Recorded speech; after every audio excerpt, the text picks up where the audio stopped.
Bienvenue dans l'entretien d'intelligence économique, l'émission consacrée aux acteurs de la mondialisation. Attention, les fintechs débarquent et elles veulent casser la baraque. Les fintechs, ce sont les startups spécialisées dans les produits financiers.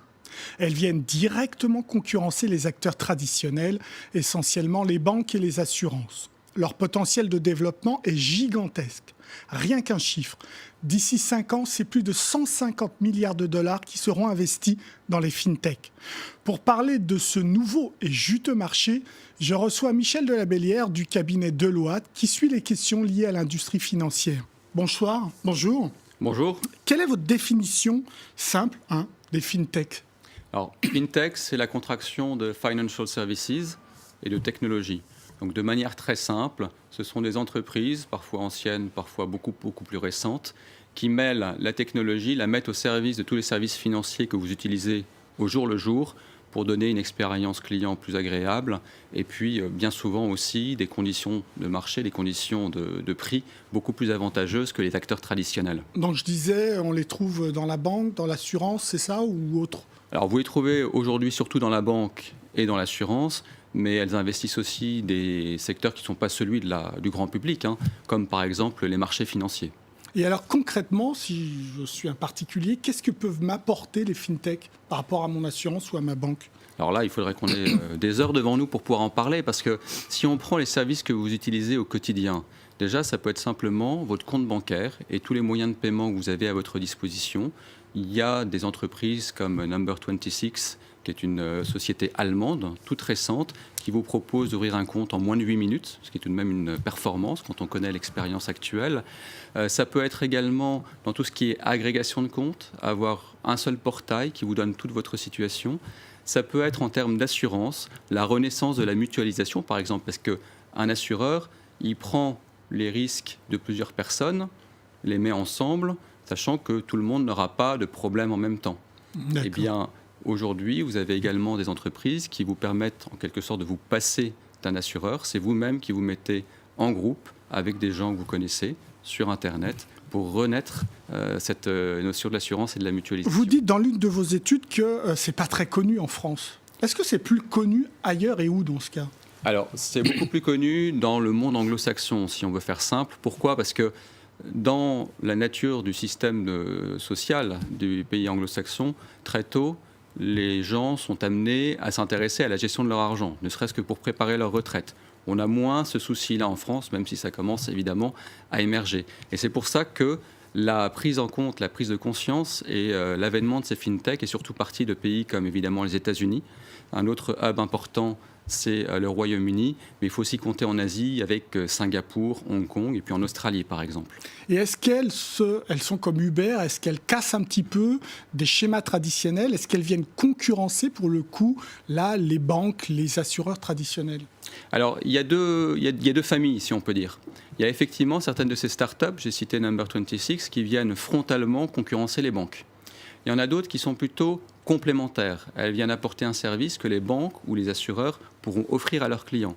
Ça, c'est ce qu'on appelle par exemple les robots advisors. Alors c'est un terme un peu barbare, mais c'est le robot qui vous conseille, qui vous permet, à partir d'algorithmes très sophistiqués, de savoir en fonction du risque que vous voulez bien prendre, des rendements financiers que vous voulez espérer, quelle est la meilleure allocation, la meilleure manière de répartir votre argent entre différents types d'investissements.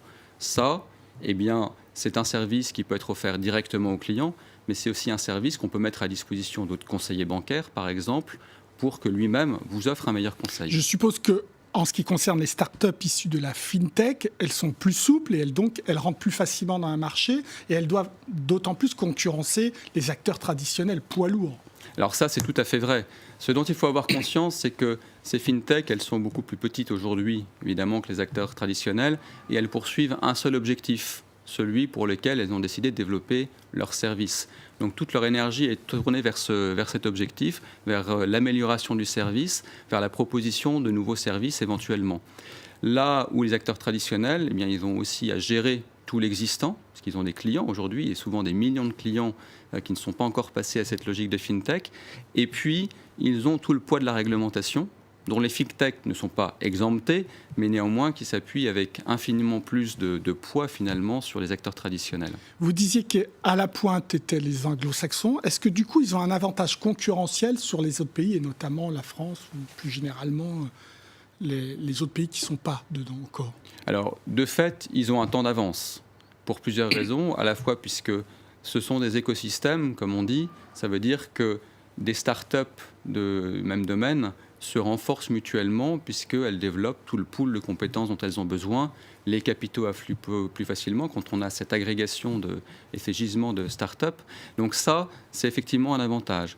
Maintenant, la France n'est pas non plus en reste, et très récemment, justement, France FinTech, une association de quelques dizaines de startups spécialisées dans le domaine financier, a été créée pour promouvoir une filière d'excellence française dans ce domaine. Et ça marche, ou est-ce qu'on risque demain d'être débordé par une concurrence anglo-saxonne? Alors après, on sait que c'est un monde extrêmement mouvant.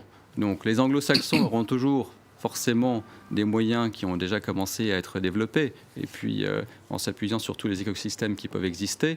Mais je pense qu'on a tout à fait les moyens en France de pouvoir rattraper le retard qu'on aurait pu prendre, à la fois parce qu'on a des personnes qui sont de grands talents, à la fois parce qu'il y a des volontés à la fois d'entrepreneuriat, et également par des institutions publiques ou parapubliques de promouvoir cet agenda. Pour que ce soit bien clair, on est d'accord que le marché des fintechs, c'est le monde. Le marché des fintechs, c'est le monde. Il n'y a pas une stratégie domestique nationale. Il n'y a pas de stratégie domestique nationale, néanmoins il faut bien commencer quelque part, bien sûr, puisque vous commencez souvent sur un marché qui est votre marché de prédilection, celui que vous connaissez le mieux. Mais l'usage de la technologie, c'est justement ça qui permet aussi de gagner en échelle, de s'étendre dans d'autres marchés sans avoir à monter la même infrastructure qu'un acteur traditionnel a dû créer pour pouvoir s'implanter dans un autre pays. Alors, un pays, un continent même comme l'Afrique, qui a fait des sauts technologiques, qui n'est pas passé au téléphone fixe, qui est passé directement au portable, est-ce que, pour le coup, ça devient un super marché dans les années qui viennent pour les fintechs? Alors, c'est certainement un marché où il y a un grand potentiel de développement. Vous l'avez dit, effectivement, le téléphone mobile a gagné très vite une énorme audience. Et justement, le téléphone mobile, on voit, est un des principaux vecteurs de ces fintechs. L'usage du mobile, l'usage des applications. Et une start-up comme Lemonweb, par exemple, qui est française, prévoit de se lancer et de développer ses affaires sur ce continent pour connecter, c'est un service de paiement, 40 millions d'utilisateurs le plus rapidement possible. Donc il y a vraiment un besoin de conquérir ce continent, conquérir ce marché. Ça va se faire probablement à partir de pays qui sont déjà bien développés en termes de fintech et qui ont aussi des raisons démographiques, des raisons culturelles d'aller vers telle ou telle partie de l'Afrique. Donc si je vous écoute, est-ce que la France est l'un de ces pays plutôt bien développés sur le continent européen? Alors la France a évidemment, vers toute l'Afrique francophone, un potentiel de développement évident si les startups françaises parviennent à saisir cette occasion. Et en dehors de la France, sur le continent? Alors, l'Allemagne? Il y a toute l'Afrique anglophone qui peut être servie à partir de startups développées évidemment à partir du Royaume-Uni, à partir de l'Afrique du Sud également, qui est un pays auquel il faut penser. Et puis ensuite, il y a évidemment d'autres gisements. Il y en a un que je n'ai pas cité tout à l'heure, c'est Israël, qui est aussi un des hubs en termes de développement de fintech, qui lui aussi a une vocation à essaimer bien au-delà évidemment du marché domestique israélien qui est restreint. Vous avez évoqué tout à l'heure la réglementation, en précisant en effet qu'elle était sans doute beaucoup plus lourde pour les acteurs traditionnels, les poids lourds, et plus léger pour eux. Est-ce que pour les fintechs, est-ce que pour autant, du coup, c'est un danger pour le client d'avoir affaire à des fintechs qui ne sont pas vraiment, pour le coup, stabilisés? Alors, c'est un danger en fonction de la manière dont les régulateurs vont aborder et faire évoluer la réglementation. Néanmoins, pour pondérer mon propos, la réglementation est la même pour tout le monde, pour les mêmes services. Simplement, une fintech n'a à nouveau qu'un seul objectif et elle peut plus facilement trouver soit des moyens innovants, soit se focaliser sur cet objectif-là et la réglementation qui est afférente.